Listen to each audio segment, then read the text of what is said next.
warahmatullahi wabarakatuh. Waalaikumsalam warahmatullahi wabarakatuh. Selamat pagi anak-anak. Pagi. Gimana kabarnya hari ini? Alhamdulillah. Sehat ya? Lelah? Oh iya. Gak apa-apa, waktu-waktu lelah itu kalian akan melewatinya. Nanti pasti masa-masa ini itu akan terlewati. Jadi gak apa-apa. Nanti besok juga ada waktunya istirahat. Jadi gak apa-apa kalau lelah. Yang penting bertahan. Nah, hari ini kita akan kembali berbicara tentang konsep berpikir sejarah. Mungkin kemarin kita sudah membahas terkait apa itu sejarah, terkait kenapa kita belajar sejarah, terkait apa unsur-unsur sejarah. Mungkin ada yang masih ingat kemarin kita belajar apa saja unsur-unsur sejarah. Ada yang masih ingat? Iya. Oh iya, Wisnu. Manusia, ruang, dan waktu. Bagus sekali ya. Manusia, ruang, dan waktu. Buku tulisnya bisa dibuka dulu. Mungkin kemarin ada yang mencatat ya. Jadi supaya kita ingat apa yang kita pelajari kemarin. Tadi unsur sejarah itu ada manusia, ruang, dan waktu. Kalau sejarah itu sendiri, apa ya pengertiannya kemarin? Iya. Siapa namanya? Intan. Ya betul. Sejarah itu adalah rekonstruksi dari masa lampau. Mungkin bisa angkat tangan dulu ya biar guna siapa yang mau berbicara. Ya terima kasih Intan sudah mengingatkan teman-teman untuk berbicara tentang rekonstruksi dari masa lalu. Anak-anak ini kita simak dulu ya video singkat.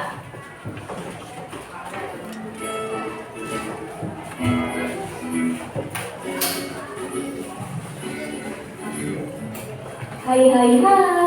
Di sini siapa yang selama ini kurang suka sama pelajaran sejarah? Karena isinya penuh dengan hafalan nama, tanggal, atau bahkan peristiwa. Tenang, belajar sejarah itu tidak hanya sebatas belajar mengenai masa lalu loh. Kamu juga bisa belajar bagaimana menginterpretasikan hal-hal bersejarah tersebut, karena yang namanya sejarah itu biasanya tidak hanya sekedar teks saja yang terlihat, tetapi juga dipengaruhi oleh faktor-faktor yang tak terlihat. Misalnya seperti latar belakang budayanya, nilai sosial yang ada pada masanya, dan yang lain. Oleh karena itu, agar kamu bisa menceritakan sebuah peristiwa sejarah, kamu harus memiliki pemahaman yang baik agar tidak muncul pemahaman yang salah ya. Nah, hal-hal tersebut bisa kamu lakukan dengan cara berpikir diakronik dan sinkronik loh. Ayo, akan kutunjukkan bagaimana cara berpikir yang seperti itu. Kita mulai dari berpikir secara diakronik terlebih dahulu ya. Secara etimologis, kata diakronik berasal dari bahasa Yunani, yaitu dia dan kronos. Dia artinya melintas, melampaui, atau melalui. Sedangkan kronos artinya perjalanan waktu. Dengan begitu, kamu bisa mendefinisikan diakronik itu sebagai peristiwa yang dalam prosesnya melewati perjalanan waktu. Karena subjek dalam sejarah itu berhubungan dengan segala sesuatu dalam sudut pandang waktu. Sebagai contohnya nih, dalam menjelaskan peristiwa menjelang Sumpah Pemuda bulan Oktober tahun 1928, harus dijelaskan pula peristiwa-peristiwa yang jadi latar belakangnya. Oh iya, cara berpikir diakronik ini sering dikaitkan dengan cara berpikir kronologis. Tetapi sebenarnya berbeda ya antara keduanya. Kronologi itu berasal dari bahasa Yunani, yaitu kronos yang berarti waktu, dan logos yang berarti ilmu atau pengalaman. Jadi kronologi itu dapat diartikan sebagai ilmu tentang waktu yang membantu dalam menyusun peristiwa-peristiwa sesuai dengan urutan waktu terjadinya. So, kamu udah tahu kan bedanya antara diakronik dan kronologi? Jika diakronik itu cara berpikirnya, sedangkan kronologis itu ilmu bantunya. Selain kronologi, di dalam diakronik, kamu juga harus tahu istilah periodisasi. Periodisasi itu menggambarkan waktu dalam sejarah dengan cara menghubungkan berbagai peristiwa sesuai dengan masanya dalam satu periode. Oke, sampai sini paham ya bagaimana cara berpikir diakronik itu? Sekarang kita lanjut ke berpikir sinkronik. Apa itu berpikir sinkronik? Sinkronik itu secara etimologis berasal dari bahasa Yunani, yaitu sinkronus, yang berarti terjadi secara bersamaan, di mana cara berpikir sinkronik ini mengutamakan penggambaran ruang yang luas, namun tidak terlalu memikirkan dimensi waktunya. Misalnya nih, saat kamu melakukan penggambaran sosial dan politik Indonesia ketika terjadi reformasi tahun 1998, kamu hanya menganalisis struktur, fungsi sosial dan politik di tahun 1998 saja, yang mana kamu menjelaskan siapa saja tokoh yang terlibat, di daerah mana saja peristiwa reformasi itu terjadi, dan bagaimana dampak reformasi bagi pemerintah. Jadi, dengan cara berpikir sinkronik ini, kamu fokus pada peristiwanya, bukan urutan waktunya ya. Berpikir sinkronis dalam belajar sejarah itu dapat mendorong kamu untuk menjelaskan secara terperinci mengenai konteks atau situasi dan kondisi suatu masyarakat, hubungan sebab akibat, hubungan atau korelasi antar faktor. Gimana? Jika dilihat dari penjelasannya, cara berpikir diakronik dan sinkronik itu sangat penting bagi kehidupan kita, bukan? Oleh karenanya, kita harus terus belajar ya. Itu dulu penjelasan dari aku. Semoga bermanfaat. Sampai jumpa di video pembelajaran asyik lainnya. Oke, tadi kita belajar tentang konsep berpikir sejarah, diakronik kronologis. Ada juga istilah baru yang kalian ketahui ya, yaitu periodisasi. Jadi sejarah itu juga tidak asing dengan istilah periodisasi, yaitu pembabakan waktu sejarah. Misal masa kerajaan Buddha, masa kerajaan Islam, kemudian setelah kerajaan Islam itu ada kolonialisasi Belanda, kemudian kemerdekaan. Nah, pembabakan waktu itu jadi diputus-putus berdasarkan peristiwa-peristiwa sejarah. Itu ya. Nah, sejarah itu kemarin kita berbicara tentang rekonstruksi peristiwa sejarah. Nah, rekonstruksi itu merupakan pengembalian sesuatu ke tempatnya yang semula, penyusunan atau penggambaran kembali dari bahan-bahan yang ada dan disusun kembali sebagaimana adanya atau kejadian semula. Misal nih, kemarin atau di suatu tempat ditemukan fosil candi. Biasanya kan kalau ditemukan fosil itu hanya bagian bawahnya saja, hanya bagian pondasinya saja. Nah, itu direkonstruksi, dibuat sesuai dengan bukti sejarah itu gambarannya seperti apa. Nah, itu juga termasuk ke dalam rekonstruksi sejarah. Sudah ya, saya next ya. Nah, anak-anak minggu kemarin Luna sudah titip untuk anak-anak membawa bekal sejarah. Hari ini membawa bekal sejarah enggak?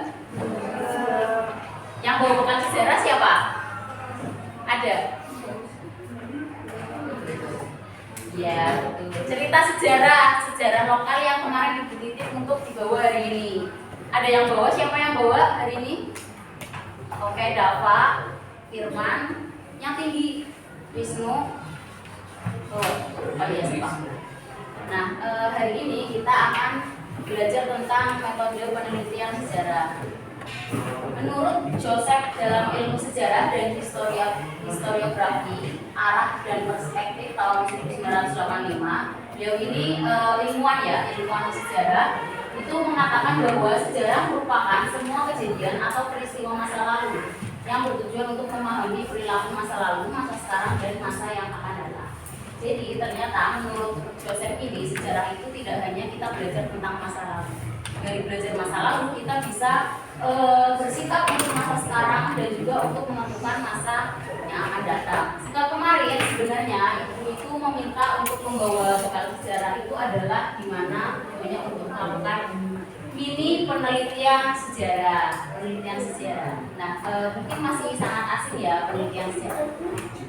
Ibarat mau masak, ya, mau masak nih ibu-ibu. Apa yang pertama kali dilakukan? Menyiapkan bahan. Sebelum menyiapkan bahan, kita itu menentukan apa dulu ya? Iya betul sekali, apa yang mau dimasak, menentukan apa yang mau dimasak hari ini. Mau masak ya hari ini, mau masak apa ya hari ini. Nah ini juga termasuk dalam tahap-tahap penelitian sejarah, yaitu yang pertama adalah menentukan topik. Ini adalah tahap penelitian sejarah yang pertama, yaitu menentukan topik. Apa? Iya, menentukan topik.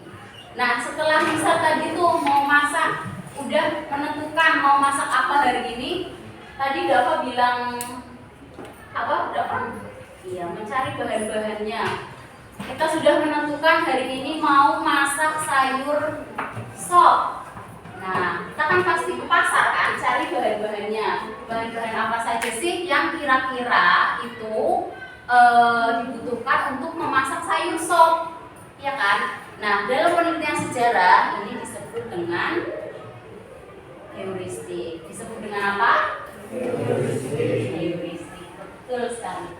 Yaitu mengumpulkan sumber-sumber sejarah. Sepertinya suaranya Buna ini terlalu merdu ya, jadi bikin ngantuk. Sejarah, belajar masa lalu, menatap masa depan. Sejarah, belajar masa lalu, menatap masa depan. Nah, apa tahap penelitian sejarah yang kedua yaitu heuristik, yaitu mengumpulkan sumber-sumber. Kayaknya suaranya Buna ini harus lebih kencang lagi biar bikin deg-degan ya, biar berdebar jadi hilang rasa ngantuknya. Nah, tadi ketika kita sudah menentukan mau masak sayur sop, sudah mencari bahan-bahan di pasar, sudah mencari bahan-bahan di pasar, ada kol, ada tomat, ada wortel, ya kan? Nah, selanjutnya setelah mencari bahan-bahan, kira-kira apa ya yang akan dilakukan untuk memasak sayur sop? Mau memasak, potong-potong dulu, mencuci, kayak gitu kan. Nah, dalam tahap penelitian sejarah yaitu dinamakan dengan kritik sumber atau verifikasi. Nah, maksudnya apa? Kritik sumber itu, misalkan nih kita sudah mengumpulkan sumber-sumber sejarah ya kan, ada yang dokumen, ada yang koran-koran zaman dahulu, ada dari cerita-cerita kakek nenek, ya kan. Nah, di tahap verifikasi ini yaitu menentukan. Nah, kritik sumber ini dalam penelitian sejarah itu tadi sudah mencari sumber-sumber. Di kritik sumber ini itu dipilih sumber-sumber mana yang valid dan tidak valid, mana yang kira-kira tidak bisa dimasukkan ke dalam apa yang ingin kita tulis di dalam sejarah. Nah, ini tahap ketiga dari penelitian sejarah, yaitu memilih sumber-sumber sejarah. Nah, interpretasi. Tadi kita sudah memilih bahan-bahan dari sayur sop. Nah, nanti kan misal ini ada yang sudah membawakan, ada yang belum. Ini nanti minta tolong untuk diberi kelompok. Kelompoknya kita nggak usah ribet, depan belakang aja. Itu 1, 2, 3 satu kelompok. 1, 2, 3 satu kelompok. 4, 5, 6 ya belakang ya. Jadi nggak usah pusing-pusing nanti tugasnya. Yang penting kerjain kalian mau pilih apa, gamelan, wayang kulit atau genteng. Nomor 1 mau apa? gamelan. Nomor 2 wayang. Tahu wayang? Wayang apa gamelan? Gamelan. Kamu apa?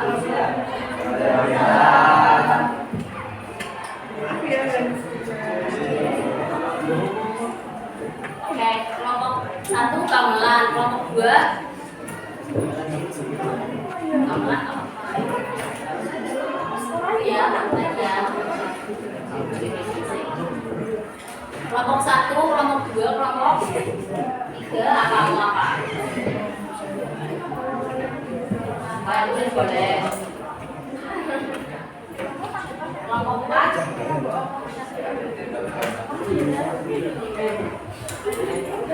Oke, kelompok 5 ya. Ini kelompok 5 dan kelompok 6. Nah, kita lanjutkan dulu tadi dari apa namanya? Kita fokus lagi ya anak.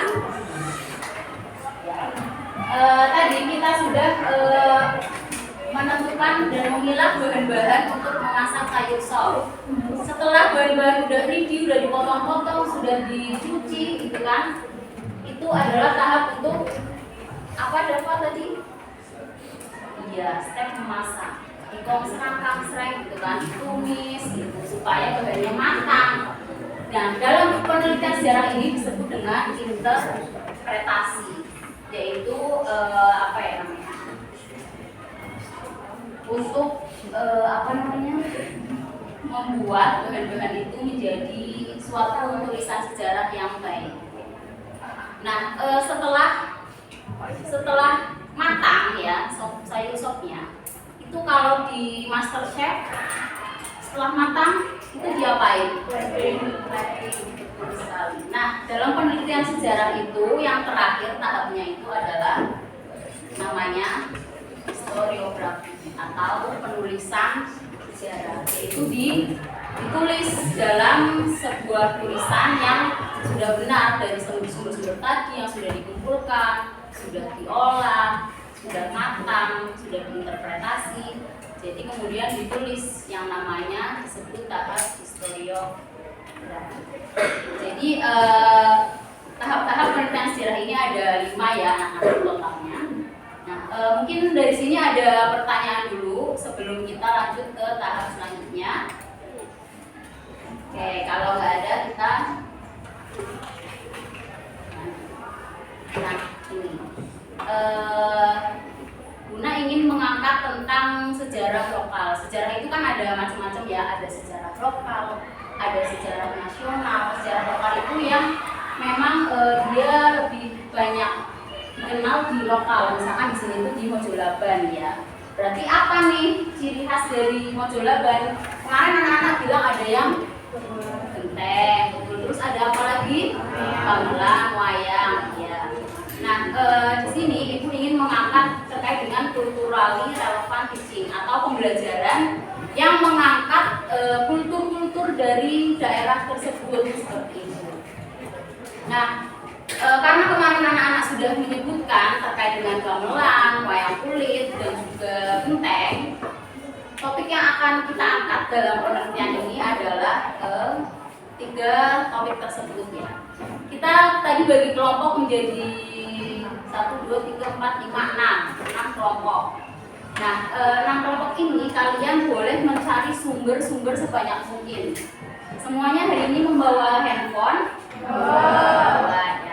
Boleh masing-masing mencari sumber-sumber yang paling di internet untuk mendapatkan topik-topik yang tadi kalian temukan ya untuk melakukan penelitian sejarah. Sebenarnya memang lebih bagus untuk kemarin bertanya untuk sumber-sumber dari orang tua tapi karena kita sekarang terbatas waktunya sehingga mungkin bisa lewat internet terlebih dahulu untuk kalian melakukan mini penelitian sejarah seperti itu ya anak-anak.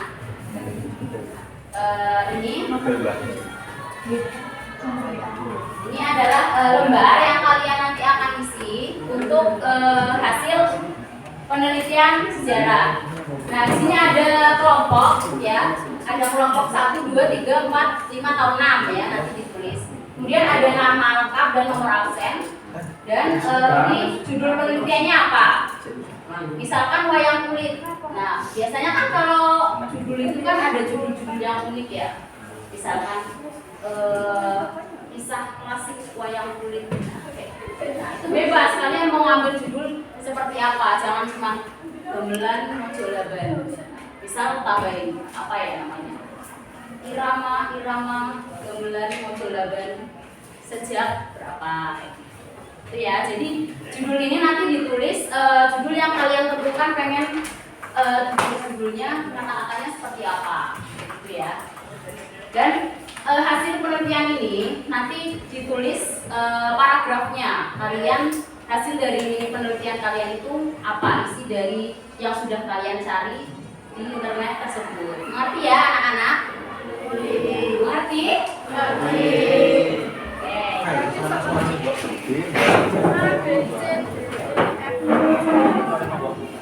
Nah, anak-anak sudah siap semua untuk kelompoknya?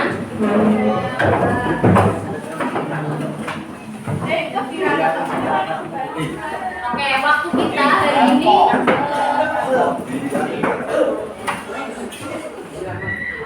waktu kita hari ini sampai jam 9.15 ya. Jadi waktunya sekarang untuk mencari sendiri di internet kurang lebih 15 menit, kemudian dituliskan ke dalam lembar.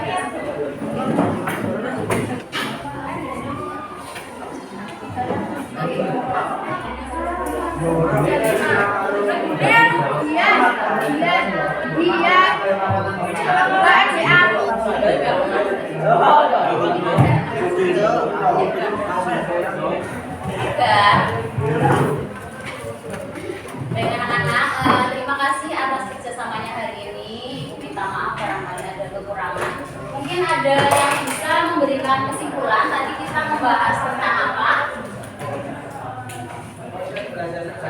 Ya, konsep belajar sejarah. Kemudian tadi ada berapa tahap penelitian sejarah?